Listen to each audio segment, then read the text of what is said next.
toxic person that's going to watch this live stream and come in here. Hey, Perfect. there he is. What's up? Going. What is up? Hey, man. Sweet. So now we All right. can disconnect from this voice call and just do the in-game chat. So Okay. there we go. I am disconnected. And Okay. And I switched over to app chat. okay. Perfect. All Well, right. And yeah. that's the one where I'm going to hear you directionally, and Yeah. your volume is going to be in proportion to how close we actually are, Yep. I think. Yep. The app chat works, or you can just disconnect from the call and we hear each other. So either way, it's the same thing. Um, but Okay. yeah, perfect. Uh, We're in. uh, do I need to disconnect from the call, or I think you hanging up already probably did it, huh? I believe so. You might just be like hanging out in the voice chat that I could still join. I don't think Yeah, like I'm going to say, oh, yeah, you right. might I you see. might Yeah, as it's like well a leave. party. It's like an Xbox party. Yeah, yeah, Yeah. kind of. But Yeah. Okay. So I did it. All right. sweet, sweet. And so okay, you got level 27. Yeah, I have Yeah. like a level 60 and then I have like 15 and 10 or something something like that. So Yeah, I don't know how this game treats disparate levels like that. okay, we can test it I'm out. not so I'm not so. Do you know? Have you Yeah. played with lower level Oh, characters before? all the time, yeah. So it does a pretty good job of like basically when you go to the table, it'll just tell you a recommended level, which is like Uh the huh. medium between the two levels or the three levels, and it generally is pretty hard for the lower level players, but then it's pretty easy for the higher level players. But it kind of depends. Like if the higher level player does have to step up their game, and the lower level player just has to like do their best to stay alive and like kill as many as possible. It's it's a pretty good Right. balance that they strike. But it is definitely like one of those problems that they haven't quite perfected, I guess. Uh, Uh but huh. yeah, can't do much about that Well, one. that's okay. I Yeah, mean, I've got you to resurrect me time and again here, so yeah, so that'll probably be okay. Of course, as the lower level guy, I would probably do better using a bow and trying to stay at range. But one of the things that I wanted to do, and I know you two can't hand see my sword. IRL camera right now, but Yep, yeah, I've got this two-handed sword attachment, yep. and I kind of did want to use it at least a little bit and talk about it. That was kind of one of the things I wanted to go over Yeah, I here. definitely do. Um, It's fun. And but so no, if I'm dying too much, we can. no. So cool thing is, um, we'll actually basically this is this is gonna be like the first take because you're live right now. So this is basically the first look that the public technically has to the beta build, and yeah, we can basically go over the sandbox that has just arrived in the beta build, and this should be out to the public within I think a week or so, maybe a little bit longer, because they're still working out a few kinks. We might run across a couple of bugs. We can just ignore those or report them. Uh huh. But like yeah, when we come across bugs, that's how they'll fix those and hopefully get it better for the live audience. Um, but yeah, no, it's pretty good so far. I think they've done a couple iterations of this build, and they tend to have some pretty solid beta builds in the first place. Um, Uh huh. but yeah, we basically will go ahead and uh, test out a few things. I mean, you can tell I'm a skeleton guy. I'm guessing you've never really seen this before. No, Yeah. no. So I assume that was part of the beta, yeah, and obviously, their intention is to get this released before Halloween, yeah. or else this is just a lot of work that went to waste here. Or during Halloween. Yeah, I'm guessing Yeah. it's gonna come before Halloween, and that I don't think you were playing this game during the holiday update during Christmas, were you? Do you remember? No. Okay, yeah, No, I don't think so. okay, yeah, because during that time they also had a holiday-esque holiday theme for that update, and I think they did a pretty good job. But it wasn't nearly as cool as this one. This one's like a real update combined with a couple themes and some little uh, interesting things that I guess are limited time. Uh, Right. but yeah, no, we'll go through a couple of things, and as we go through those, we can have discussions as well. It'll be hard to strike a balance of looking at stuff and discussing stuff in depth because we have a limited time. And I guarantee we won't be able to cover all of what we would like to talk about or what has come in this beta build. But we'll do our best. I'll try before we get into to discussions. I'll give you like a quick tour as quick as I can of the outpost and the new stuff that has come.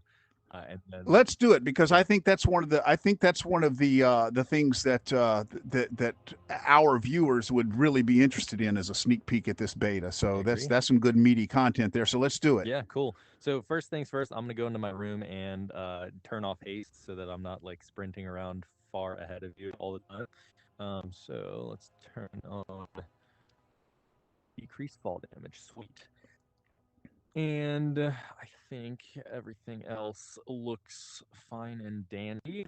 And yeah, so I guess I don't think there's anything in the player rooms necessarily. Well, there kind of is. There's cosmetics which you can find outside. I think I haven't actually played enough to like explore the chests and get enough chests to see the new stuff, but I'm pretty sure there's new. Actually, I know that there's new cosmetics that you can unlock free to play. But one of the most amazing things, let's go over here real quick, is, well, in my opinion, most amazing for the game itself as like a continued sustainable game is this right here. We've got paid cosmetics finally. And so this shouldn't Oh, it shouldn't ruin the game, as in like it's not a pay to win game or anything. You don't get any yeah, additional yep. benefits. It's just you get to look cool or cooler with the Uh huh. purchase of these. And the purchase for the beta build is a little bit cheaper than the purchase for the public once this actually comes out to everybody. Awesome. But yeah, once it comes out to everybody, I don't know the final prices yet. I think they're still working that out and getting a little bit of feedback and kind of just like figuring that out. But once they do, that's going to be awesome. There's the skeleton avatar, the zombie avatar over there, and the patron supporter bundle, which I think the Awesome. supporter Awesome. bundle is a little bit more expensive, but then and then the zombie and skeleton I think are limited time deals. But yeah, I mean, as you can tell, I'm a skeleton, so I have that one. And And these are just purely cosmetic. yes, correct. All Yeah, three. and I'm a big fan of that, man. Yep. I really am. I don't like pay to win, but that's only because of the unfair nature of it. But I am, unlike I feel like a lot of gamers, I am very understanding and supportive of these guys need to establish a consistent revenue stream Yes. because people don't a lot of people I feel like don't really appreciate the expense that is involved in keeping a live service like Yeah. this operating. And if you want games like this to grow and evolve and you get better and add more content and things like that, they've got to have money coming in, man. Yep. Database administrators and developers and marketers and all of those guys, those are very expensive. Yep. Not to mention the hardware and the equipment and the resources like electricity and all of that they consume. Right. No, I'm totally agree with you there. And like I'm kind of against that whole, well, definitely against that whole pay to win concept Yeah, that has like really arisen in the mobile industry, mobile gaming.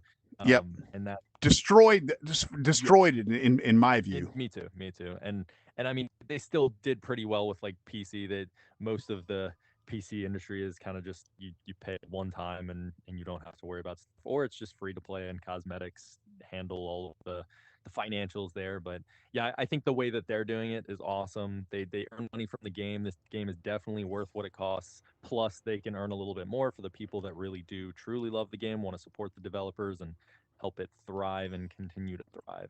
So this is still the Mm-hmm. same. Nothing else here. We'll go over. I think there is a little Easter egg type thing here, and I'm wondering What exact. is this talking about a raid over here? Yeah, the dungeon raid.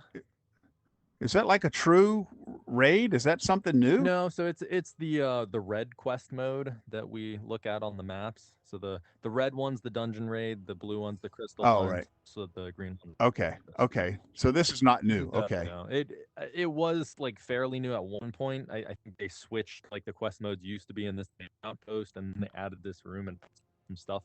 But yeah, that's been there. Yeah. Okay. That's just a regular tutorial thing Yeah, that's been there. Okay. exactly. Come over here real quick.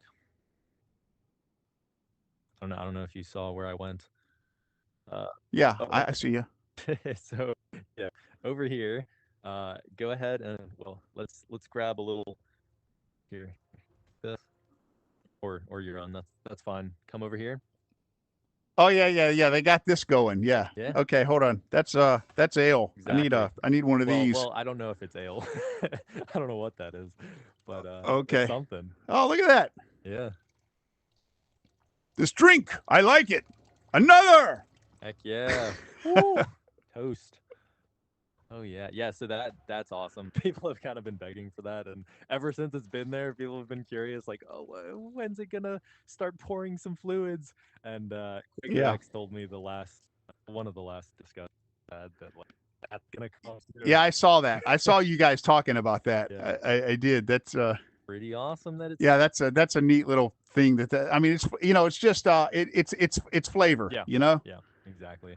There is also something hidden in this lobby that just kind of randomly spawned in different places. I didn't see it off the top of like just real quick searching, but that's just something that we'll leave for people to figure out themselves.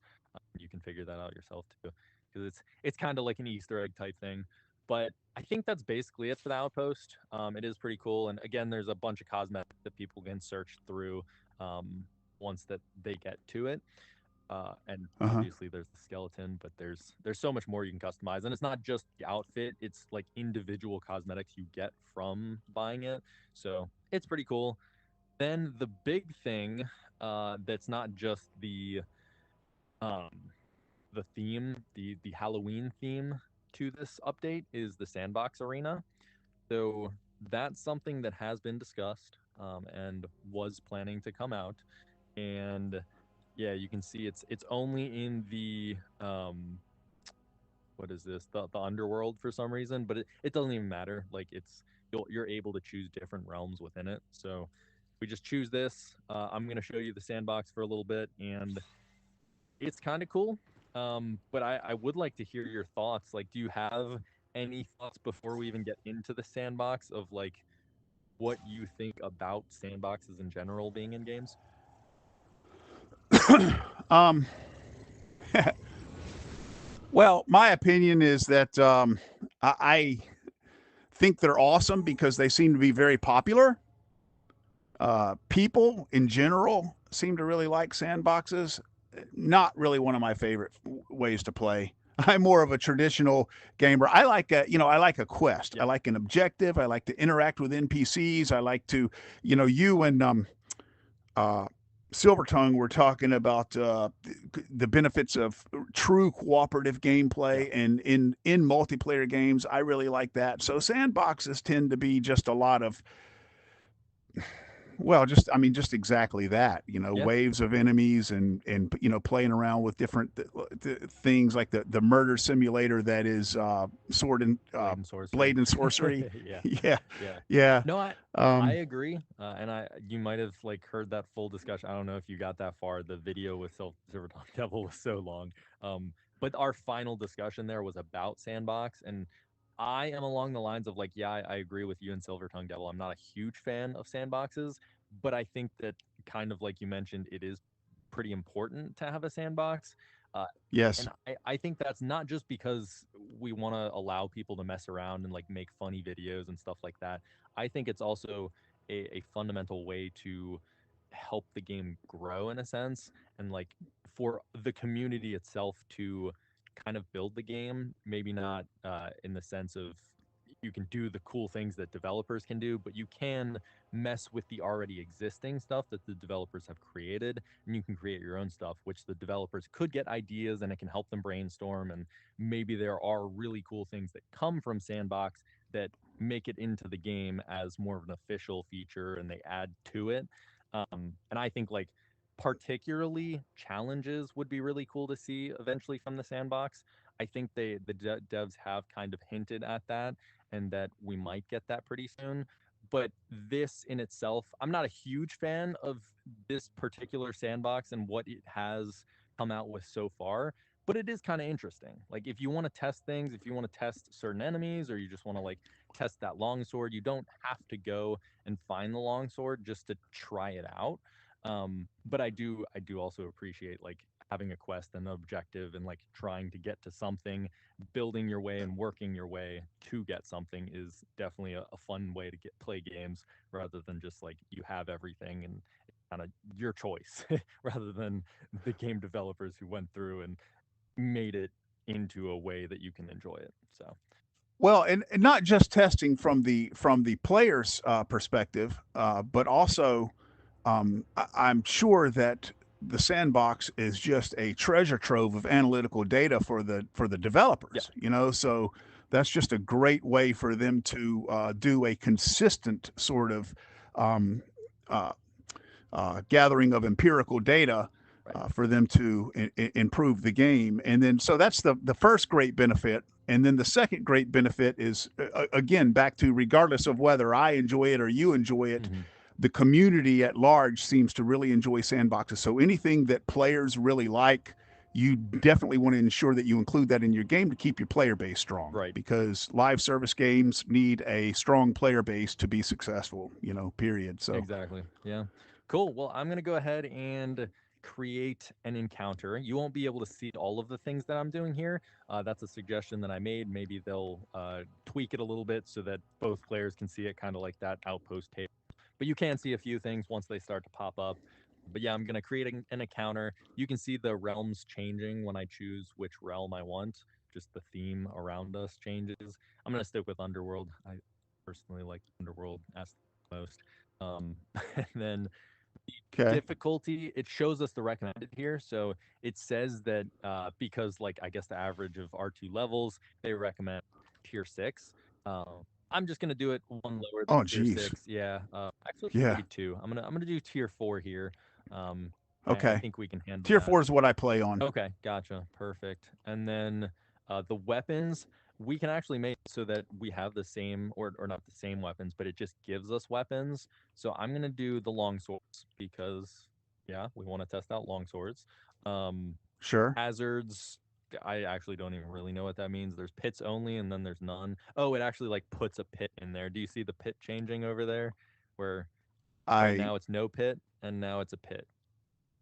No, I don't see anything changing over Oh, here. interesting. Okay, I guess that's just my view. Huh. Well, that's a thing. I'm gonna just leave it on none. We don't need to fall into stuff. There's pickups where I can change what we get from killing enemies, but I'm just gonna leave that at default. So I think it just like changes to random things. And then select an enemy. Do you have any particular enemies you enjoy killing with the great swords or swords in general? Um, yeah, naturally enemies that are melee Yeah. based and versus range Fair based, enough. but apart from that, not really. Okay, okay. Yeah, I'm gonna give us some imp minions. The sword minion and sword imp guys. I'm gonna give some skeletons and skeleton or skeleton warrior. Let's do skeleton warrior, which isn't the skeleton boss. We'll leave the boss there. And some zombies. Just always enjoyable to kill zombies. Um, Okay, enemy type. sounds Yeah, good. you can choose like ice, poison, fire, all that good stuff, or you can just leave it at random. I'm gonna leave it at random. And enemy count, we're gonna do we're gonna do 10 per wave, and then you can have like I think up to 10 waves. But now you can see there's a wave list that shows up for you. Yes. Yeah. Oh, I guess right here. Yeah. Um, but so there's that, and then I mean I could just do like zombie, easier skeleton minions, and I could do I don't know, do some wasps or bats. Actually, that's a little change that they did. Um, but yeah, so there's that. I'll just do two waves here. We can do that, and then maybe we can run a dungeon after this. Um, Okay. Yeah, sounds good. cool. So now I just go to next and start encounter, and it brings it up. We have a random great sword, which yeah, I think your great sword changed. Can you check it? Is that different from what you Yep, have? it did. Yeah. So it just gives us a Mm-hmm. random one, which I think that's pretty cool, and that you can just like test different models and stuff. And yeah, they did do a couple of changes to the greatsword as well. So if it feels any better, that's probably why. Sweet. Oh wow, I got an ice longsword. That's pretty powerful. Oh, oh, he's on you. Okay, Uh-oh. here we go. Oh, I'm good. Cool. Still got more zombie guy over there. And it's kind of interesting that like I mean, playing as a level 60, I only really got the chance to see the really big great swords. Uh-oh, ice bat. Watch out for the ice bat. Oh no. Oh no, You can I see don't like ice enemies. yeah, the ice bats are a little bit slower than they used to be, especially in the lower difficulties. Oh, ooh, sweet. Oh yeah.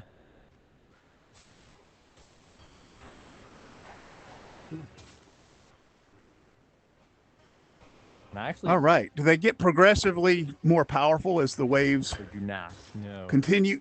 They're they're whatever difficulty you set it to.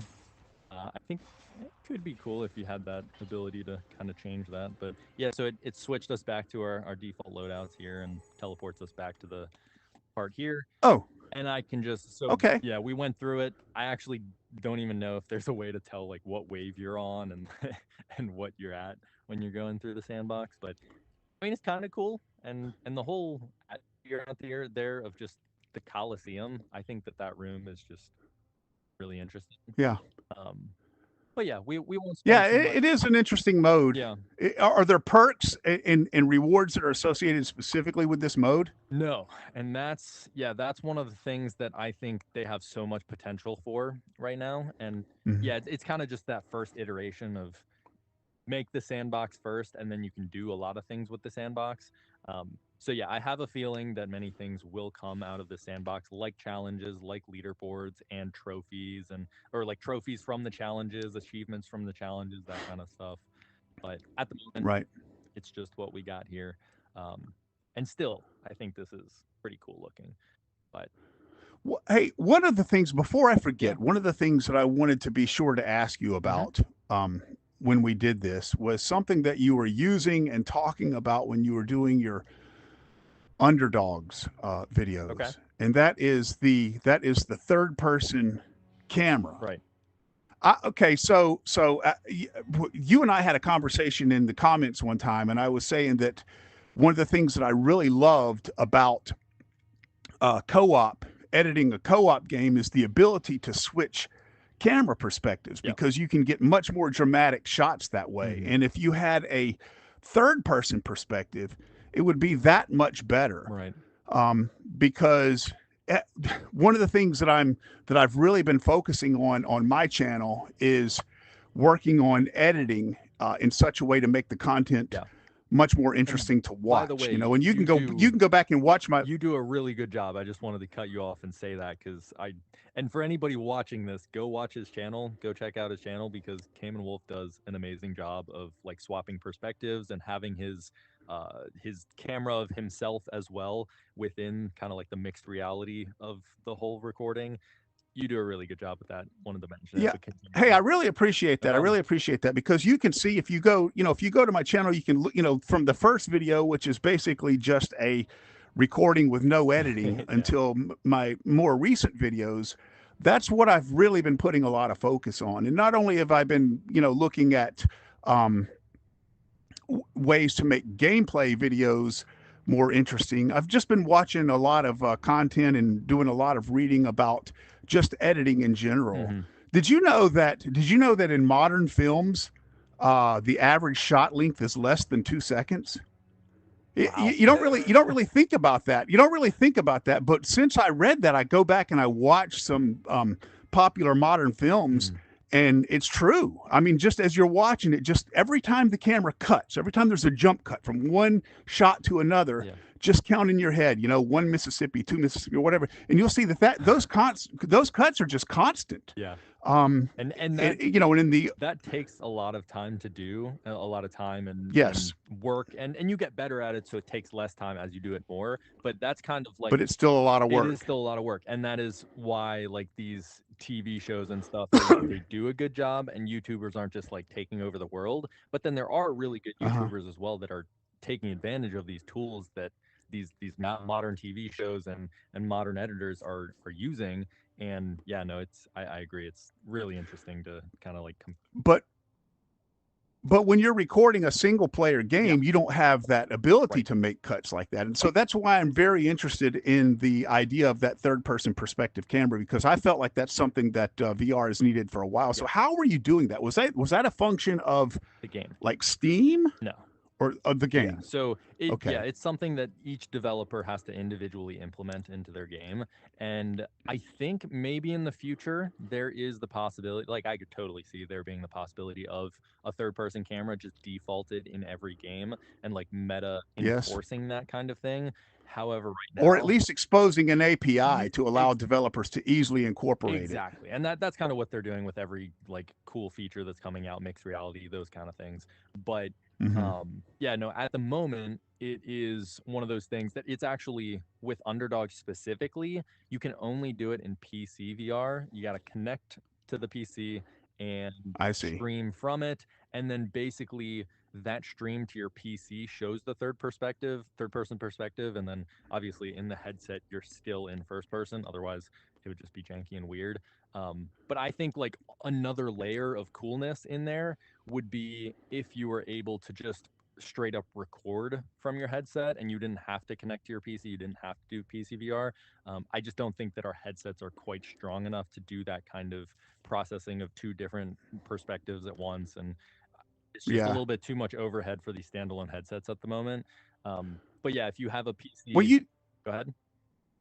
you did mention that it was a possibility that that could come to Dungeons of Eternity in the Yes. future. Yeah. Is that something that a developer So yeah, mentioned to you? Quaker X actually in one of our discussions, I forgot which one, but he mentioned that it should be possible to give us these spectator features not only on PCVR but also in the standalone game. So I wouldn't be surprised if it comes out even before something like the Quest 4 comes out and like the next iterations of these technologies.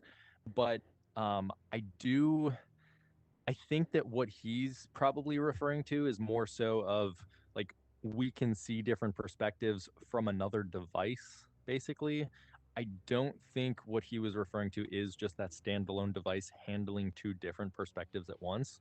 But it still would I be see. really cool if, like, for example, we could stream to our computer or to our phone, and those streams would see the third person perspective, or you could just swap. You could choose which one you want, the first person or third person, and then it's Yeah, more like that would be the great. network and then the other devices are handling that perspective rather than just the one headset handling both perspectives. So I think Yes, that would be I great. agree. That would be really cool. And like you mentioned, it would just make it so much easier for us as content creators to go and like create cooler videos that make more sense to the people that watch them. And like I've gone through Yeah. so much overhead, and I don't know if you've seen my earlier videos, but like you mentioned, it is a process. So like my first couple videos were just me recording with the native Quest recording and just like doing what I could and kind of testing things out, testing the waters. And as I progressed, I kind of made them better and better. And I tested different things and tried different things and started doing the swapping perspective stuff as well.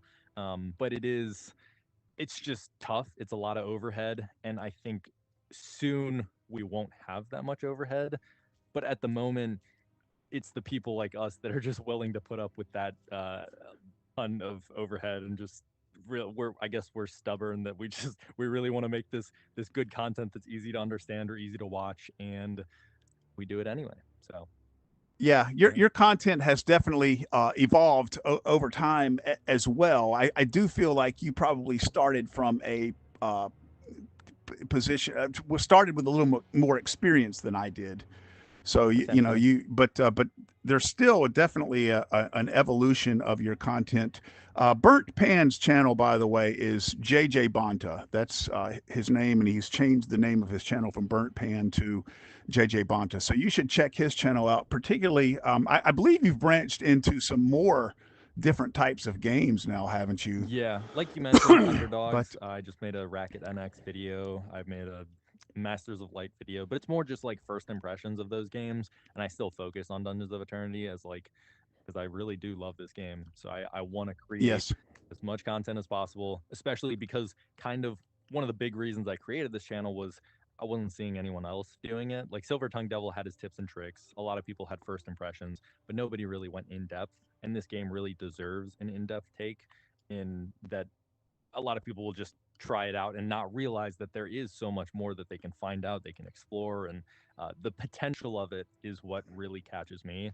And That is so, just such a yeah. fantastic game. Yeah, and that's kind of how I found your channel was for that very reason. So what I tend to do before I purchase or dive into any game is the first thing I do is I look for reviews, Hmm. and then the next thing I do is I look for gameplay content, Yep. and there just wasn't a whole lot of it. Yeah. And I find that to very often be the case in with VR in general, because it's very unfortunate that VR gaming just hasn't skyrocketed. And I believe that the reason for that is because, I mean, like even my viewers that are, potentially watching the stream now, Hmm. you cannot look at this on a flat screen and appreciate the sensation of being in this world the way we're experiencing it now. There's Yeah. just no way. The only way you can understand uh, what it's like to experience VR is by experiencing Yeah. it. And so I think that's probably the reason that it hasn't just skyrocketed to this Yeah. point. That, and I mean, you mentioned the videos, that there's not enough videos for VR. And I think a big part of that too is because we do have to go through all this overhead that we talked about of recording. It's not nearly as easy to record VR videos as it is to record PC videos or mobile Yeah, video, that's like a fact. basically anything else. Yeah. So, and Yeah. not only is it harder to record, but also doesn't translate as well. Like you said, you have to experience it first person to really truly understand it. So, Yeah, yeah. but honestly, I believe that it's more interesting content to Oh, watch. I totally. really Oh, do. yeah. I of the small subscriber base that I have, my subscribers have expressed a lot of appreciation of the fact that I'm doing this, because there's not a lot of it out there. Yep. And of course, if I were in this to make money and to grow a channel and get it monetized real fast and all We of would not that, play I VR. wouldn't even touch VR. Exactly. Yeah. Yeah. Yeah, so I do this for fun. I am trying to become a monetized content creator, Hmm. but I've got a couple other channels that I'm focusing on for that. This is what I do for fun, and I have no intention to stop this. And the VR is really the funnest content Oh, yeah. to create, I and it totally seems agree. to be really appreciated by the people that are looking for it. Yeah. And on top, like these topics kind of like intermingle with each other, like where the spectator that we were talking about also it relates to being able to understand it and like have fun with it as well. And I think that once we are able to see that third person perspective, kind of like you do for sports right now, when people watch sports, they Hmm. watch entertainment. When filmmakers are making stuff, they are usually in third person. The first person perspectives are kind of just like a gimmick, and maybe not gimmicky, but like they're experimenting with first person perspectives. And like a lot of gamers have those just because that's the default. Like you watch video games in first person usually. But when it comes to real life and it comes to actually watching sports and entertainment and that kind of stuff, you're watching it from a third person perspective generally. Maybe that Yes, second person yes. perspective as well. But that's something that I guarantee will come to VR. And it's something that VR can do so much better than like any flat screen video gaming content, because we are inside of it, and it is so much closer to reality than something like traditional gaming or traditional flat screen stuff. So, Yeah, I feel like I hope that at some point Meta sort of realizes and embraces this, because mhm. these are the kind of things that could potentially make VR really boom. And Meta, I believe, that Meta has the resources, Mhm. financial resources and technical resources to really support that kind of Yeah. thing. I mean, if you think back to like a Call of Duty Black Ops 2, do you remember the theater mode that they had? And you could, after any game, you could go back into the game and you could watch that entire game from any of the other players' Right. perspectives, or you could pull the camera Replay modes. out Yeah. of the player and look at it in third person Mhm. game, Yeah. the whole game. And the reason they were able to do that was because they had the resources server Yeah. side. Yeah. So I believe that Meta could probably, really step up and support that if they see the value in it. And I hope that they Yeah. do at some point. And unfortunately, I don't think they quite see the value there yet. And I think their approach to making VR and XR mainstream is they just want to get out more and better products first, Hmm. and then maybe they'll focus on making those products so much better. Because at the moment, like they still have amazing product. Like this is the number one headset for the vast majority of people getting Quest 3, Quest 2, or 3S or whatever. um, but there is, yeah, like you say, so much potential to do more with it, and they just haven't really invested. And I know that they're investing billions of dollars.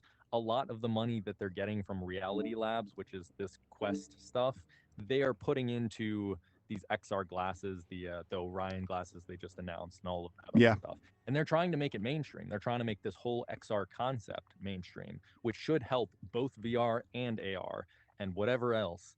Um, but yeah, it's kind of just like their priorities differ. And I think maybe if a Steam headset comes out again, like the Index, but some other new Steam standalone headset comes out, that could be a huge game changer.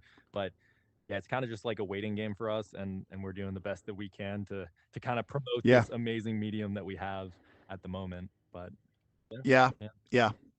And promote it. And that's what I've said that to my subscribers in a number of videos, my viewers in a number of videos. Look, man, if you got a friend that hasn't tried VR, put your freaking headset on their face, man. yeah, Put it on their face, because the only way to really get this medium to grow is by having people exposed to it. So yeah, totally. yeah. Cool. So let's return to the outpost here. We'll just bam teleport into the space again. And okay, now we're back. So it doesn't even show in the sandbox like what kills you got, what XP you got. I don't think. I mean, did we miss? Maybe there was like a scoreboard at the end there. I still haven't explored it a ton either. Um, Yeah, I didn't notice. but yeah, it is. And also, I just saw you looking up there, and like it is. There's a cool. I don't know if that's what you're looking at, but like the moon, and or it's like an eclipse or Well, something. I don't really. what I'm looking at is the thing that I've observed since I've been in here Yeah. in the beta, and it's a thing that I really like, and that's that the whole place is so much less red. Yes. Yes. I I, agree. I, I didn't like that. I felt it was way too red Hmm. and too. I kind of, I honestly, I kind of wish they would back off of the, the colors on all of these weapons and everything a little bit. I mean, I agree. it's a cool effect, but I feel like it's a little overdone. Yeah, yeah, same. I do wish there were more like uh specific parts, like maybe just the bottom of the handle is glowing, or maybe the top of the handle, or just specific parts have like a gem on them or something, rather than the whole thing just being glowed up. Yeah. And I even prefer the rare weapons over the legendary weapons, because I don't know if you've noticed, but the when you get a rare element, it's more of a blue color. Like these are both rare, neither of these are legendaries. um Uh the huh. legendary color is more purple than blue, even though it's ice. Yeah. Just doesn't make a ton of sense. Um, but yeah, no, it's something that like it's cool at first, but then after you look at it and play with it a lot, it's kind of like I actually prefer the colors, like the whole color scheme and all of that stuff earlier in the game and like lower tiers, even on the enemies. It's just yeah, the brightness, like you said, is a little bit much. Yeah. Yeah. Yeah. It looks like they're toning that down a little bit, so that's a good thing. Yeah, yeah, especially in this update. And they did it in the Christmas update too, where they had, well, they didn't tone down the colors. They kind of just made more of a blue aesthetic, which I think I liked a little bit more. But this, yeah, I love this aesthetic in the main lobby, and I hope it. Honestly, I kind of hope it stays, even though it's the Halloween theme. But yeah, it's pretty cool. It does fit. It fits either Yeah, anyway. yeah, it fits with the dungeon name, the dungeon aesthetic for sure. So. Yeah. Cool. Go ahead and let's try to find a map that we want to do. We probably shouldn't make it too long because I have a feeling we'll be discussing throughout. And Yeah, uh, absolutely. We may not even have time to finish it, honestly, yeah, but it doesn't matter. I mean, really the interview and the interaction is what this is mostly I about. So, agree. I agree. um, Trying to let's find see. and we don't have, like, when we do a dungeon, we could just go straight from the start to the end. I'm thinking this one is like probably the smallest one. Which And one? it's in Sandstorm, Eldritch Yeah, Forge. yeah, yeah. Okay. Yeah. I guess we can do that. And I think tier 4 was probably good from what we had. Do you think that that works for you? Yeah, that's fine. Okay, sweet. Hmm. I what do I have? I've got the staff. I'm just going to be using my staff. That works. If we get What kind of devour, staff is this? is it chrono? Chrono. Okay. Oh, also, there was one thing that came out this update that is we don't have to get in depth about it, but I do just want to mention it. Spears. Oh, Yeah, spears that come, interesting. and they're kind of like these staffs, but just I mean, obviously it's got a tip at the end, and I think they're a little bit longer than staffs. Plus, you can hold the bottom, which for some reason with staffs you can only hold up here as the bottom. Um, Uh-huh. like if you hold the other side, it's kind of more the bottom anyway. But So is it like a combination? Is it like an actual spear? It's a yeah, combination of a melee hmm and a throwing you weapon. can throw it like Awesome. this, and it won't flip around kind of like this. It'll just go straight. Um, Awesome. and yeah, no, it feels opinion. I think it feels a little bit better than the great sword or the long sword when it first came out. But Yeah, I hope I get one. I'm looking forward to it. yeah, yeah, That sounds awesome, man. yeah. And they changed the angle. Like I had a problem with these staffs where when I held it, it was tilted really high. It would be just like the game designed to have it tilted up, so I could never like just smack the with it really easily. But now I can, and they have that for the spears, so it just feels more natural. And I think that they did a great job so far. But that's obviously for the community to check that out. And I wow, we're rambling on that the maps changed, so we gotta Oh no. choose Okay. another map here. But actually, Let's that's not see. a bad Oh thing. look, profitable caverns. That looks like a pretty simple one. Yeah. Okay. Oh look, both of these look simple. Cool. Shadowed catacombs and profitable caverns both look simple. Sweet. So Let's do the maybe shadowed shadow and catacombs. okay, yeah. Let's do that. Here we go. So yeah, have you used any stats yet? Oh yeah, yeah. Yeah. The gravity staff is of course my favorite. Yeah, same. I love the gravity staff. The chrono staffs possibly. I think chrono staff's probably my second favorite. I think it's probably the strongest, but no, it's definitely fun. Oh, ooh, come here. Once you're loaded in. Oh, I'm not Yeah, in yeah, yet. no worries. Okay. Right here. Look at this. Oh, So okay. I'm gonna pick it up and I'm gonna show you what this awesome thing does here.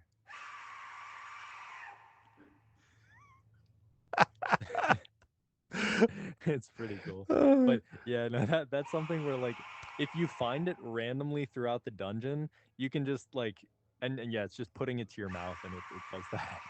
And you can't see it at your mouth, but when it's oh, I love it. but yeah, it's kind of Is like the this? map where it just randomly spawns. It can spawn in the outpost too, and once you find it, you can just go to a friend and just like come up behind them and do a little scream, and and it's like those screaming, That exploding is heads cool. from the Lava Forge dungeon or realm. Yeah, Okay, I love but it. yeah, So you can't put this in your inventory, so I guess you just kind of have to leave it. yeah. You hold it the whole entire dungeon. But let's get this lever over here or pressure pad and the second pressure pad. But yeah, I've played so much of this game at this point that I just kind of memorize every single room that I'm in, and it's like it kind of takes out the fun from the people that I play with of like you gotta find out and figure out how to do these little puzzles. But I try not to spoil too much stuff. Yeah, and I've been noticing that when you stream, I see a lot of, or in your content, I see a lot of rooms that I don't see when I play. So I don't know if that's a function of just the fact that you're higher level. No, it's just me, I guess, playing a lot and it does. Do you play a lot of different realms, or do you generally stick to the same realm? Um, I I play different ones. Okay. Yeah. So then it's just I mostly I play the first one, whatever that first one is called. Underworld. Yeah. Same. But I hate, yeah, but I hate the freeze enemies. So I've been playing more of the lava levels Yeah. Yeah. lately. Fair enough. Go ahead and you can do the honors for our first chest here. And yeah, no, I think so. The rooms are. basically just totally random. It is not dependent on your level. It's only dependent on the realms, and you can still get this same or similar room in different realms. I think the exact same rooms, but some rooms are limited to certain realms. Is my understanding. Yeah. No, I think this room Okay. in particular is limited to the Sandstorm realm. But Okay. yeah. Before we go into our first battle here, do you want to explain anything about your go into our two-handed weapon or two-handed greatsword topic here with the Oh yeah, yeah. So this is and I've talked about this in numerous videos of mine, yeah, but you know, I'm still a small channel, so I'm still getting constantly getting new viewers who haven't seen my content before. yep, So any chance I have to talk about it, I like to talk about it. yeah, But this is the WieldVR Onestock. This is my favorite gun stock. You know, it's very versatile. It's really probably one of the better gun stocks out there. It's a little on the pricey side, but I figured out, and I have a video on this. So you know, look back through my videos. It's I forget what the title is, but it's very obvious. It's a video about how to reconfigure this WieldVR Onestock I'll try to to link that be in the a description, by the way, just for people to easily see oh, it. So yeah, that's great. Okay. Yeah. So this is that video shows how to in 30 seconds reconfigure the Wield VR one stock to be a two-handed sword attachment, which I love sword play in VR, and I have been looking for a two-handed sword attachment, and I have looked high and low, man, and I just cannot find one. yeah, And it's weird because I find, golf club attachments and mall saber attachments and steering wheel attachments and ping pong paddle attachments, and right, I can't find a two-handed sword yeah, attachment. Well, Glisco made one for the Quest 2, but it was dependent upon the Quest 2 controller ring, so it doesn't work for the Quest 3. okay, Yeah, but I figured out how to reconfigure this Wield VR one stock to work as a really good two-handed sword attachment, and that video shows how to do it. And basically, what it does is it just allows you to keep your hands locked together when you're using the two-handed sword, so it feels like you're actually using a two-handed sword. yeah, So, because without this, I would not use a two-handed sword because it was just too awkward to try to keep my hands locked together. sweet, So anyway, yeah, no, yeah, thanks for giving me an opportunity to talk about that a little bit. of course, Wield VR, by the way, um, I've been talking to some of their marketing people and engineers, and they are. I sent them some videos, and my understanding is that they're going to use some of the videos that I sent them, and they're going to cut them up and put them into their marketing material. that's So that's awesome, very exciting for me, yeah. and hopefully that'll get some more eyes on my channel as well. Sweet, sweet. Yeah, no, on top of it being really good for long swords, I'm guessing it's also going to be pretty good for, I mean, staffs already. You can use staffs to just melee stuff. It's not optimal, Yeah, not like the great sword, but you can with spears now as the new weapon. Those are also two-handed capable at least. You don't I have to.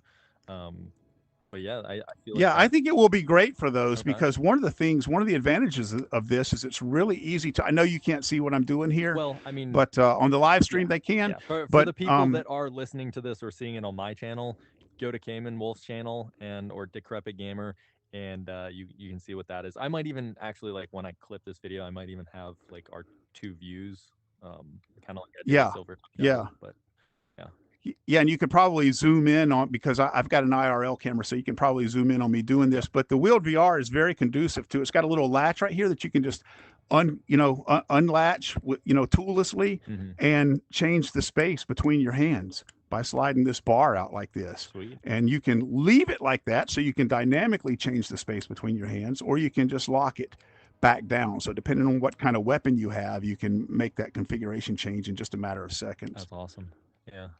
No, I appreciate it. And I saw that, like, as you mentioned earlier, I saw you posting that in the Dungeons of Eternity Discord, and I was immediately interested and kind of popped up and continued our discussions from there. But I think that that is a really cool thing that people have been looking for, and I have seen in the Discord people asking like, "Oh, is there some sort of attachment that allows me to do greatsword a little bit better. And um, Hmm. yeah, no, I think that that is something that people, especially down the road, because greatsword is still fairly new to the game, but down the road, when a lot of people have been playing this game for a while and a lot of people are preferring greatswords, that would help those specific people. And I think that is a really cool attachment.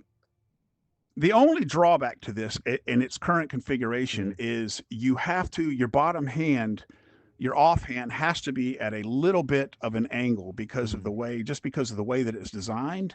But if they had a riser here to extend this grip out away from this bar a little bit more, then you could have both hands completely perpendicular. And I mentioned that in my video that shows how to reconfigure the one stock this way. mm. And WieldVR saw that video and they said that is great feedback, and we're taking your. We've been looking at ways to do this for a while, and so they're going to take my videos and take that feedback, and I believe that they're going to announce this as an officially supported configuration of this product very soon. So Perfect. be on Perfect. the lookout for that. Yeah, that's exciting. And I mean, I don't think we even really explained like why you might need this. I think I can probably I'll give my attempt at explaining this, but basically, when you are in VR, you got two controllers and they're totally separate from each other. They don't have built-in attachments so that they can steady themselves when you're in real life and you're holding something, holding a stick or a longsword or whatever, a sports accessory, whatever it happens to be, the whole thing is together, and you're holding the whole thing and moving it around. You're not your hands aren't going apart because both of your hands are gripping the physical thing that is built together. But then in virtual reality, this thing doesn't actually exist. The greatsword doesn't actually Hmm. exist in real life. And so we are basically just holding thin air, and it's hard to keep our hands aligned with each other. And so with attachments like what Cayman Wolf is talking about, you are able to more easily not do this kind of thing where I'm just like moving my hands around and Right. it's getting super janky. That doesn't happen quite as much. Or even at Yeah, all because have that attachment. yeah, it's almost Yeah. impossible. See, you have to, without this thing, you have to, very intentionally keep your hands very close together as if you're holding a two-handed weapon. And in the heat of battle, it's almost impossible to do. Yes, yes, and that's why Yeah, so that I think this is. people do or like express their concerns for how janky two-handed weapons are. Even though so many people requested, like, "Oh, I really want a greatsword," but then it is a little bit janky, and that is the reason. It's not really something that developers can control. It's something the community can with attachments and with their own their own choices of whether or not they want to try out these attachments and make it work better for them. So. Mhm. And then not only that, but I feel like going back to the topic of streaming VR content, I feel like it makes content much more interesting to watch Mhm. if the person who is behind the IRL camera looks as if they are into the game that they're playing or into what they're doing. Because if you go look at some content creators who stream content with swordplay, and I know you can't see my IRL camera, but in the game, they look like some kind of badass, medieval warrior doing all this sort, and then in their IRL camera, they're just kind of, because there's no Yeah, weight here behind this thing. exactly. But attachments like that allow you to take a more realistic sword fighting stance, Mhm. and move this thing in a more realistic way. Right. And I just feel like content creators who sword fight and look like they're sword fighting on their IRL camera are more interesting to watch. Agreed. Which, unfortunately, I'm a 55-year-old overweight guy who struggles with looking graceful. But I do try to keep that in mind. Even I try to keep that in mind as I create this Yeah. No, content. your form looks good. I've seen a couple of those videos of Swordsman VR. Is that what it's called? And Yeah, swordsman. Yeah. yeah, your technique looks pretty good. I'm not a swordsman professional, but it looks pretty good in my opinion. So there's All right. that. Well, Cool. Well, so I appreciate the opportunity to talk about no that. problem. Let's I have a feeling that we're coming up on like the hour mark, and we can probably only do like another half an hour or so more. So I say we Okay. try to speed run the dungeon and just see what we can do. Sure. And maybe like halfway into the dungeon, we can have another one of these conversations. And obviously, as we continue, you can always raise points or ask me questions or whatever else. I feel like I've gotten pretty good at just like having conversations while I'm killing stuff. If it's harder for Mhm. you, that is totally understandable. But feel free, whatever's comfortable for Nope. you, we can do it. Yeah, that works for me. Okay. Yeah, that works perfectly for me. And if we don't finish the dungeon, that's Yep. fine. You know, that's not really what this was about. Agreed. Yeah. Cool. Let us do it. Oh, sweet. This is actually a new.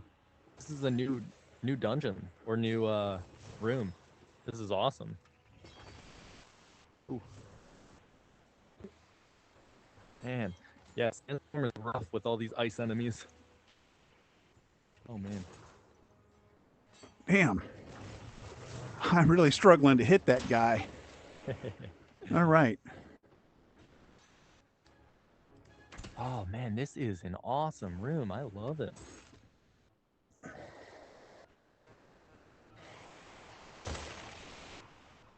All right. Sweet. All right, here. Love it.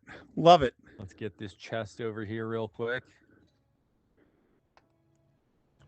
I'm 0 and 2 on health potions. How are you? Okay, I got 4 health potions. I, however, don't really need any health potions because I've got the standing still ability to regenerate my health. So if you want to take these health potions, that would probably be ideal.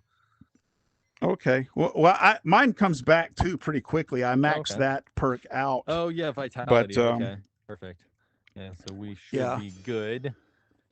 And get this key here. But I can still manage to die. Gotcha. Yeah, me too. Hey, it's always possible.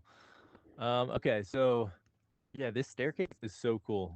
There's nothing to get up there, but I love it. This gives off such like Lord of the Rings vibes of what did they call that chamber in Lord of the Rings? I don't know if you're super familiar with those movies. Oh, Mines of yes, I Moria. am.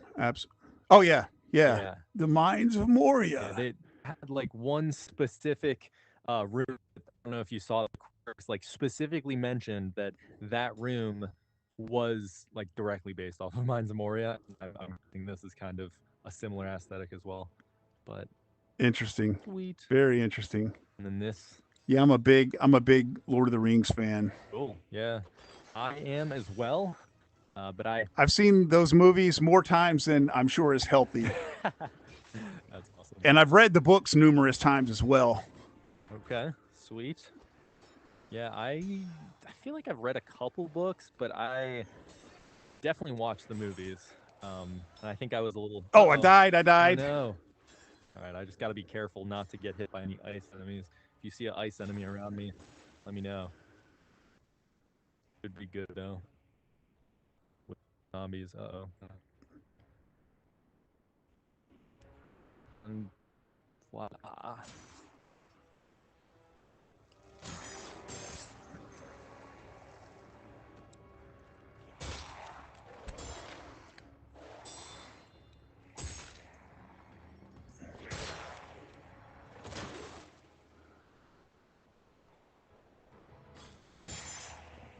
Nice.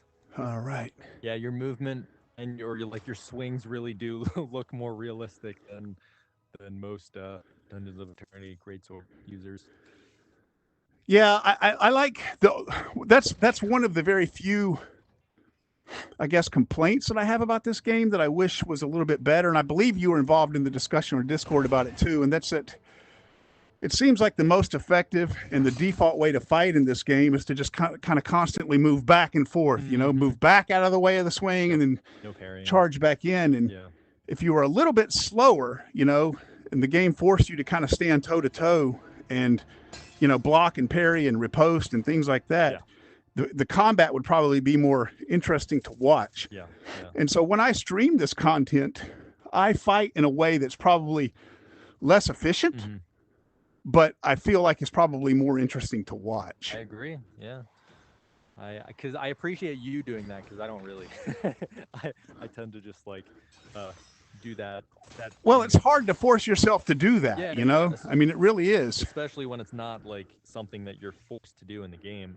And I think one of Right. the suggestions I recently made in the Discord is to um, have a hardcore mode. It's kind of like, I mean, I guess like the sandbox mode, kind of like that in concept, where um, we would essentially, yeah, have this totally separate mode that you can choose to do whether or not you want to do it, and Uh-huh. would have more of those realistic things. We wouldn't have haste. We wouldn't have like we would be the same speed as the enemies. The enemies would probably be a little bit harder in that they don't just like casually walk towards you really slow. Here, we can go to this room. Yeah. That way they wouldn't have to be as concerned about, Breaking. breaking the balance of the game by Exactly. tweaking things. I actually talk about that hardcore mode more of an experimental mode than anything. And there's a game that I played that, I mean, this is like totally separate to VR, but a game called Brawlhalla that's like a fighter game, and it's really simple in concept. And I feel like because of that simplicity, it's easy for them to mess around with different concepts and different actual like technical features within the game. And so they do have a totally separate experimental mode that they play with. And I think that that's been an amazing way for them to push out uh, different mechanics into the game. And they've really improved their game, Brawlhalla, through this just experimental mode. And it's not necessarily a hardcore mode, which I would like to see in this game, but basically any experimental mode would be really cool, possibly push it into the game, but then possibly just stick with it in a hardcore specific mode, maybe even two modes, maybe an experimental and a hardcore. And then from that experimental, you kind of like branch out, whether to hardcore mode, whether to the actual game, or to like some other random challenge mode or something.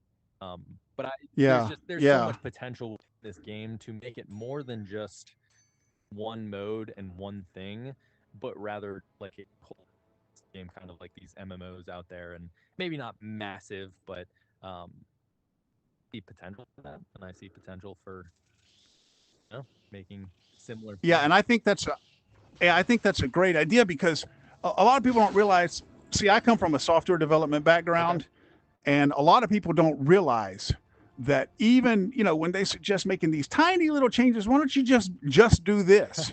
It could break the whole In a game. live service game, yeah, in a live service game, any little tweak just requires a monumental amount of regression testing and being put through test servers and a lot of potential unforeseen downstream effects from little bitty changes. Yeah. And so having different game modes that are kind of isolated from others is just a great way to implement those kinds of things Yeah. And without as much regression testing. right. And then they wouldn't be like required. They could still have a beta kind of like this where people do test out like big changes, but then those little tweaks that they could make could just be put into that experimental mode that is basically segmented from the actual game, even though it is in the actual build of the game.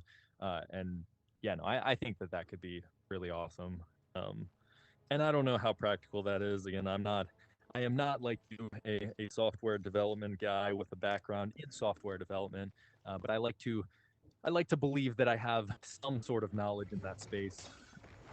I do have some technical knowledge outside of just playing video games. Well, we're getting to the point, in the world today. It's like, like who doesn't really, nowadays? Exactly. You Yeah, kind of have to. yeah, you have to have some degree of technical expertise just to integrate things that you use in your day to day life, like various types of social media and Yep. various types of software applications and Yeah. Yeah. No, exactly. I totally agree. Oh, wow. I mean, like you don't come from a software background, but earlier when I said Meta needs to support that with their API, you knew immediately what I was talking about. Yeah, You application know, programming in interface. 1990, yeah, in 1990, people only people who were very technical people would even know what that acronym meant. Yeah. And I mean, also, I wouldn't say that I'm necessarily less technical than the average person. I think I am more like above average when it comes to those technical things. It's just that I don't like specifically code all the time, and I do have Right. experience coding classes in school, high school, college, that kind of thing. But I haven't gone out of my way in my own free time to really delve into that, or in my work environment. I don't do much coding itself. But I Hey, I have a question for you. yeah, sure. I have a question for you. Because I've mentioned this on my channel a few Yeah. times, and this just came from the rumor mill. Mm-hmm. If I pick up this health potion, if this health potion spawns randomly, and I don't pick it up and I leave Yeah. it despawns at some point. But I heard, and I don't know if this is true, and I'm hoping that you can verify this for me, that if something has been in my inventory, then it won't despawn. Like if I picked it up and put it in my inventory, then the game somehow flags that as being, associated with me, and then it doesn't despawn. I think that's true. That is also, Okay. yeah, that's something that I don't know by heart, but I do remember somebody talking to me about it, and I am pretty sure that that's the conclusion they also came to, and I'm pretty sure I saw it Okay. as well. And I think it has more to do with like keys and maps, so that you don't forget or you don't lose the keys and maps in case you accidentally Mm-hmm. leave it somewhere. You can just like come back later and, oh man, I forgot the map. I And it'll be there. gotta go back and get it, and it just happens to translate into potions just because they're probably built a similar way. So yeah. So we got two more rooms here. I think we can get through this dungeon and hit a few more topics while we're at it. Did we? Oh, we no. Come back down here. We didn't get this Oh, room right here. Little dead end room. okay. Here we go.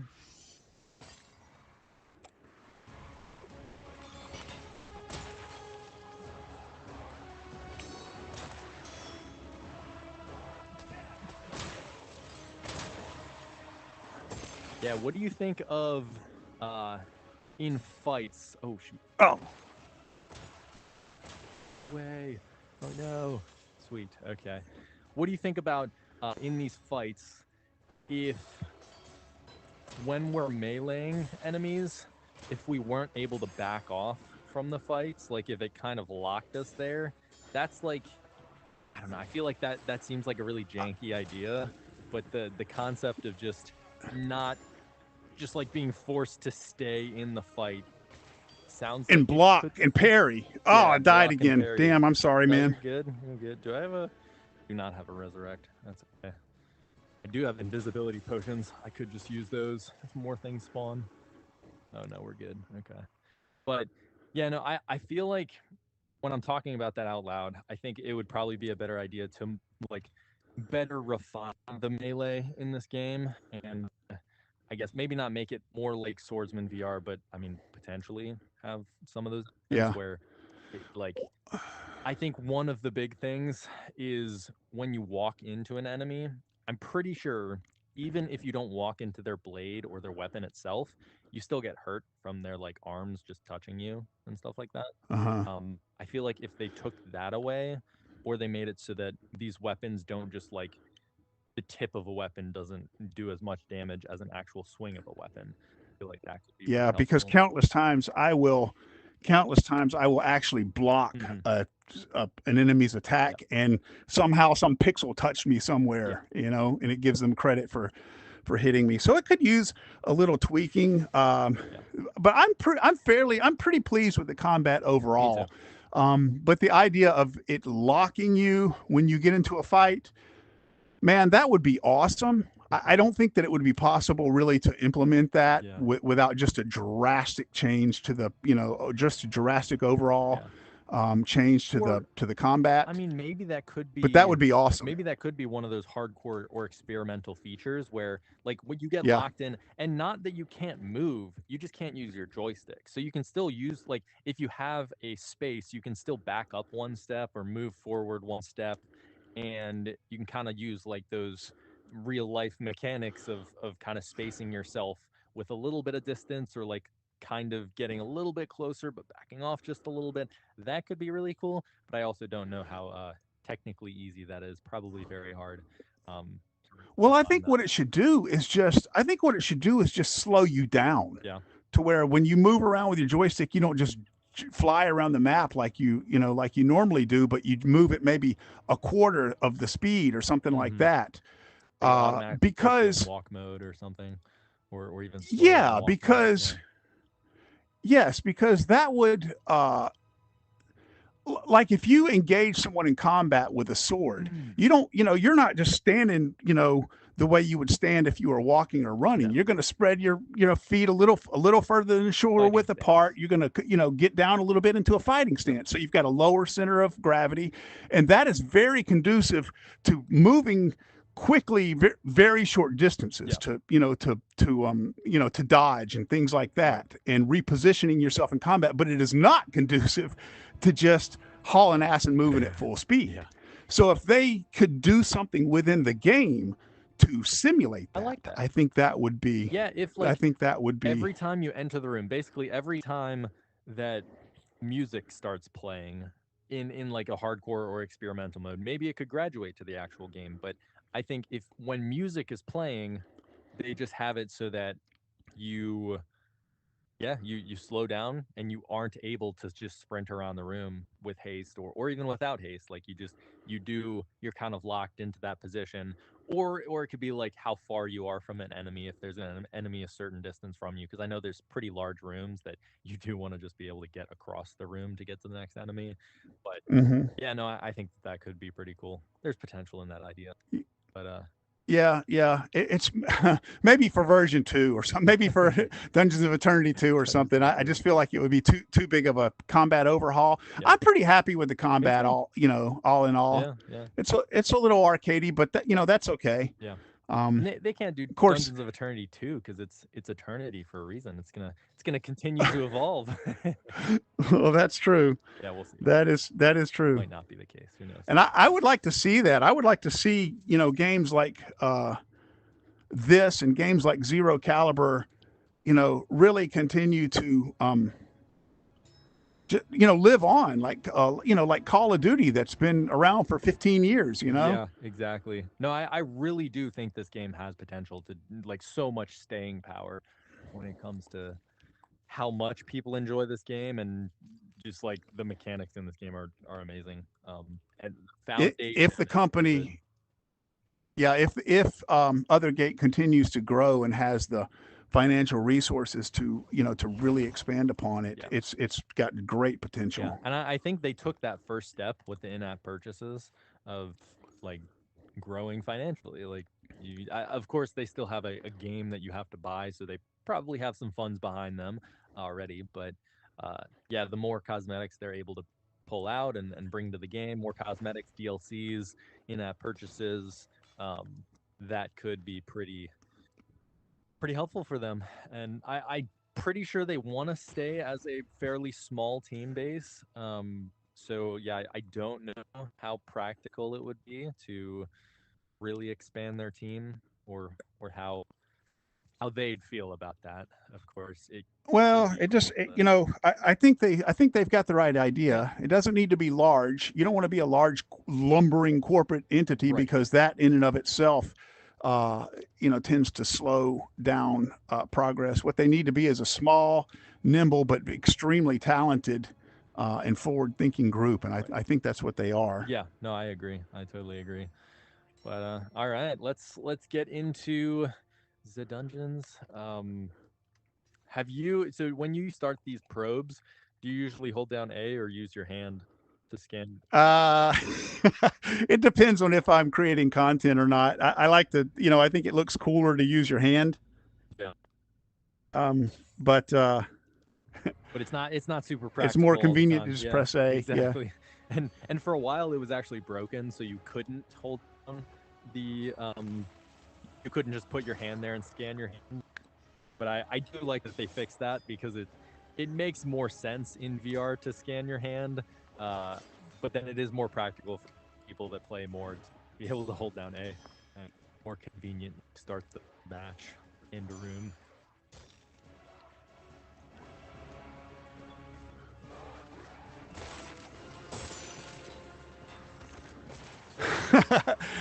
I just did what you were talking about, where I just like barely touched. I didn't even see him. I just turned around and my sword happened to touch him, and he went flying back through the air.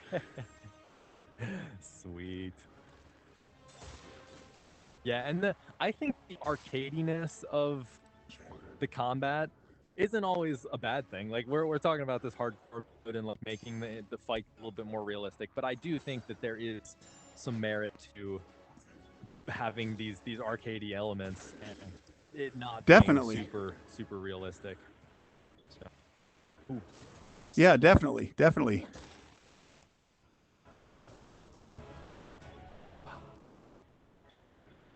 yeah, I feel like there's a ton. Yeah, of games, I don't. There's a ton of games out there already that do try to go for that extreme realism, and it's I feel like almost a saturated market at this point. But Yeah, when I'm talking about things that they can do to improve, I'm sitting here throwing my axe at you because you look like an enemy. That's hilarious. Yeah, I love this skeleton skin. It is funny. Yeah, and when I'm talking about things I feel like they could improve in the game, you know, I mean, you can say that about anything. Yeah. That is not to say that I'm not extremely happy with the combat in this game. I think they did an awesome job, and the blend of arcadiness and realism is great. See, like you can do things in this game. Where are you? Over here. See, like I can reverse my grip on this sword like that, you know? Oh, and then a lot of games you can't do that, you know? And then I can throw, and I can do that with a dagger. Like I can take and reverse my grip with a dagger, and then stab that way, and then reverse it back, and you know, and you can. A lot of games don't let you do that, you know. Right. And furthermore, you in this game you can't do that without a little bit of practice, you know. Yeah, agreed.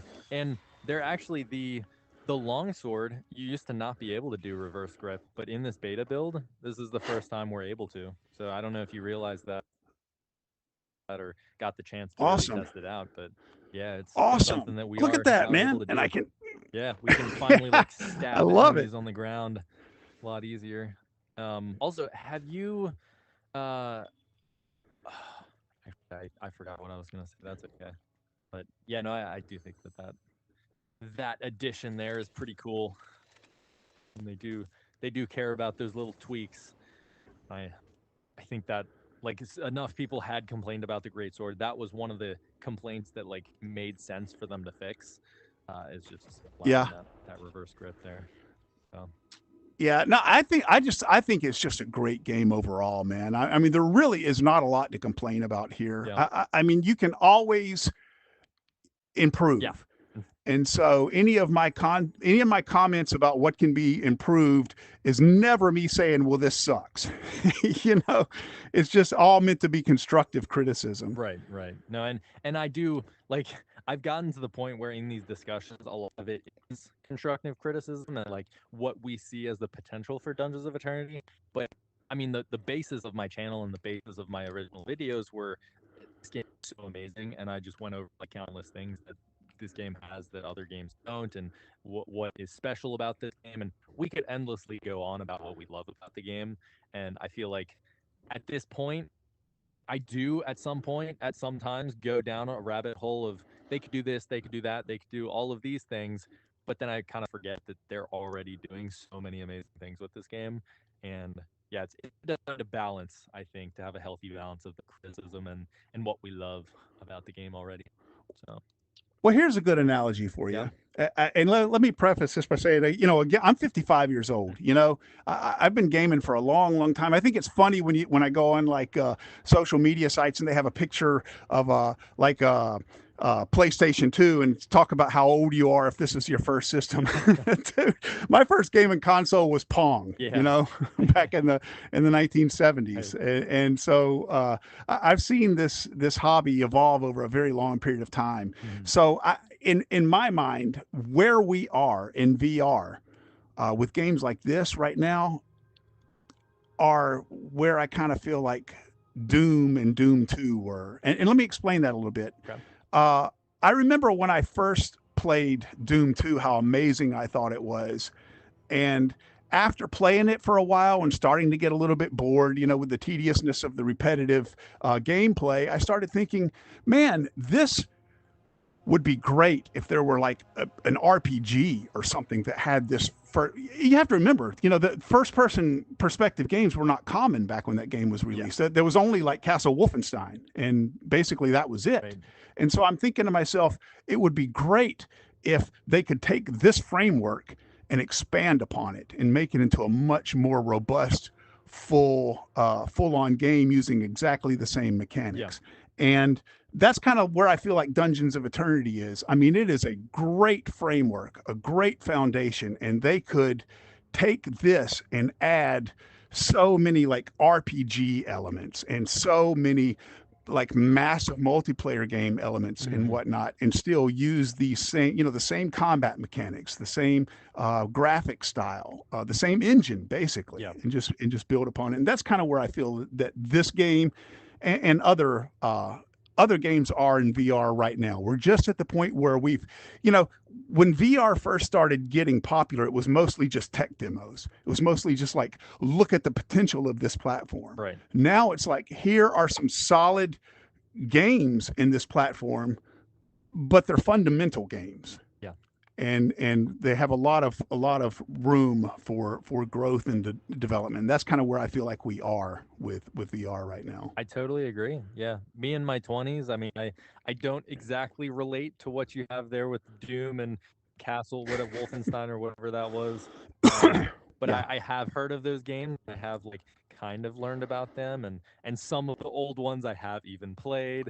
And like I've played Nintendo 64, and I've played text-based games and browser-based games after that and whatever else.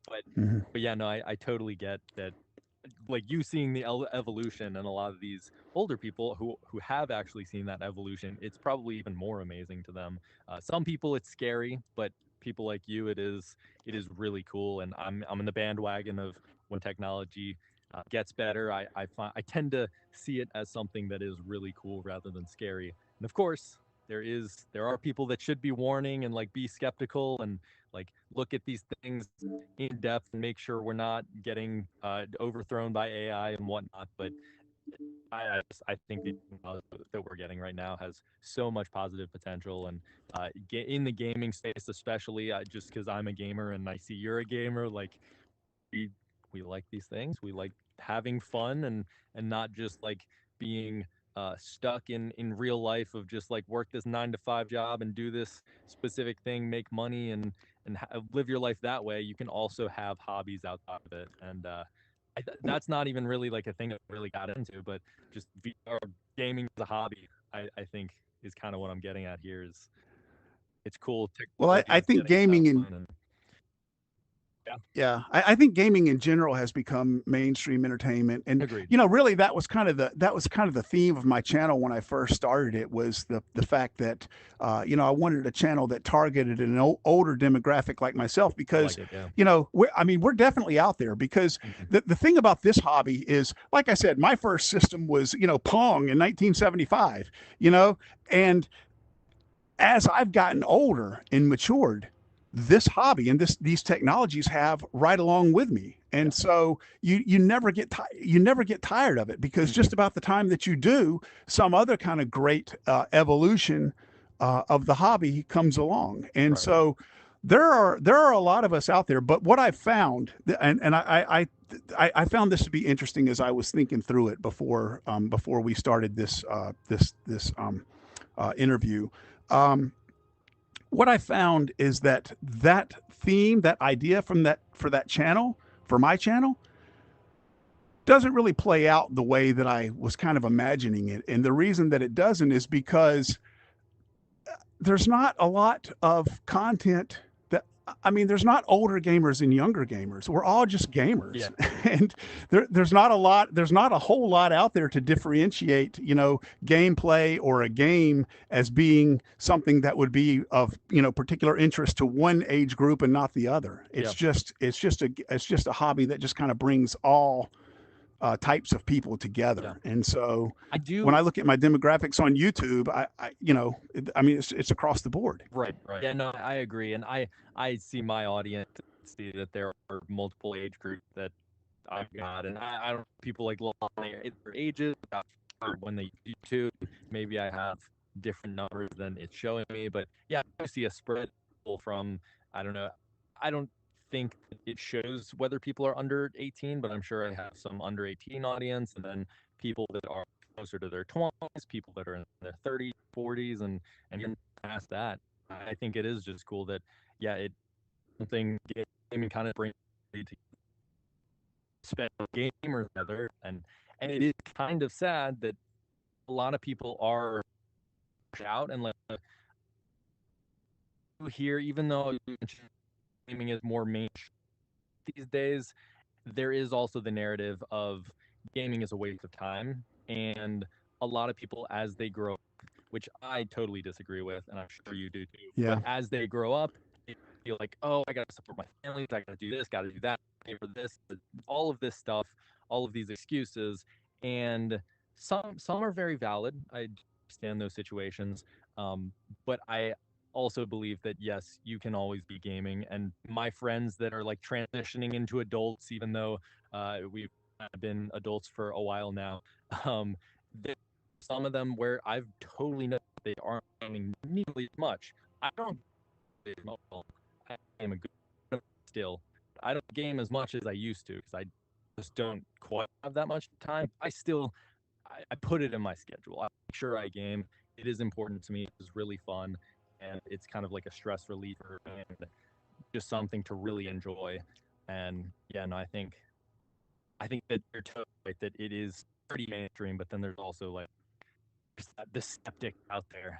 So, Well, that seeing it as a waste of time, I think that's something that's mostly owned by my generation. I think by the time Gen Z gets to be my age, it's going to be just very accepted as mainstream entertainment, almost like watching television or anything else is these days. right, I Um, agree.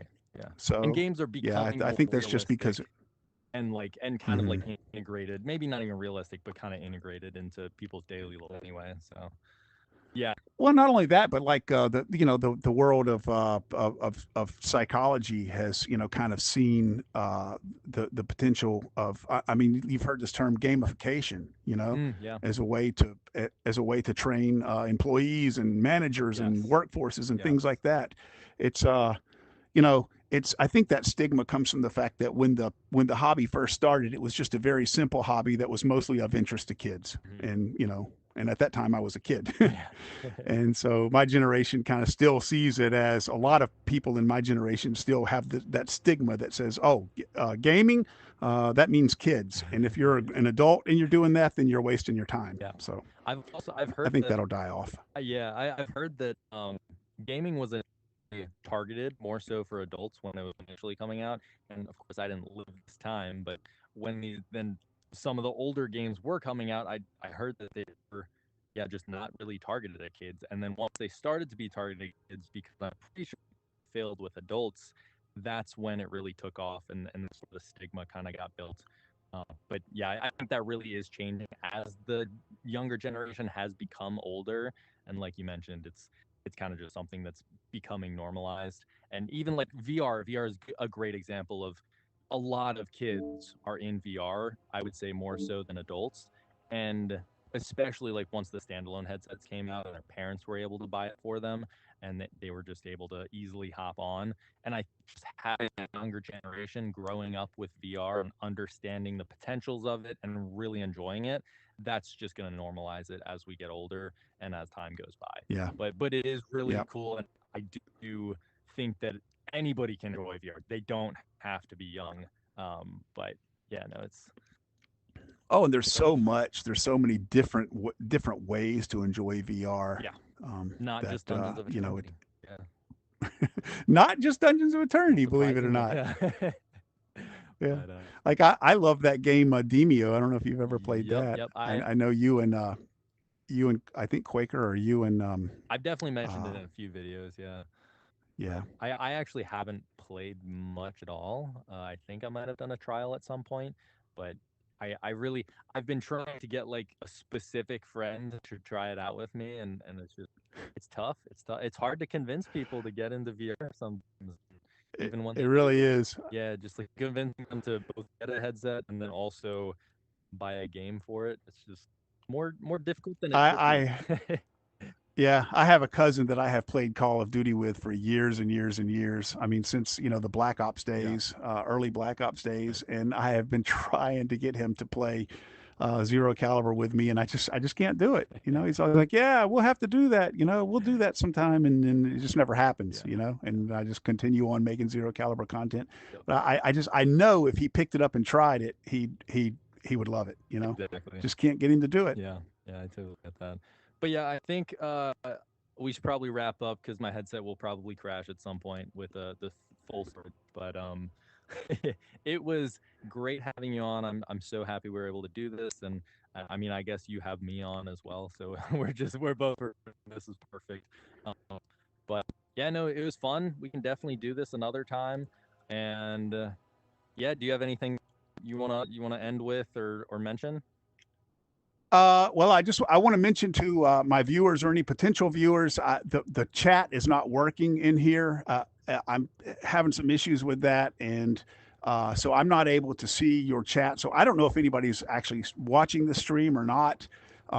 Hopefully, if not, they'll go back and watch it after I close it out, because I just think this is great content. I think we've had some great discussions here. But if you are watching it and I'm ignoring your chat, I'm not ignoring your chat. I just don't see it. So that's the first thing that I wanted to say. And the second thing is I will link JJ's channel in the description of my video, and I encourage you to check out his content. It's great content, and it's not just Dungeons of Eternity content, although I think he focuses a lot on that, but it's other content as well. It's really good stuff. And apart from that, I just want to say to my subscribers before we sign off, this is Cayman Wolf, the Decrepit Gamer, reminding you that you're never too old to game. And we'll see you next time. So that's my wrap up, JJ. So do you have one you want to do? Uh-oh, did I lose you? I love it. That's Oh, perfect. Uh, no, can you still hear me? yes, Okay, perfect. yes. Yeah, there was a little bit of a pause there. I think our connection for a second, but we're good. I heard most of it, and I love your sign off. My stuff is basically just all the YouTube things and Cayman Wolf, and yeah, enjoy. I will catch you in the next one. All right, man. Fist bump Oh yeah, that's in one thing they have to in the ask next one. you. In the next one. Thanks for this. I really appreciate it. It's Yeah, been great. agree. See you later, Cayman Wolf. Later, later.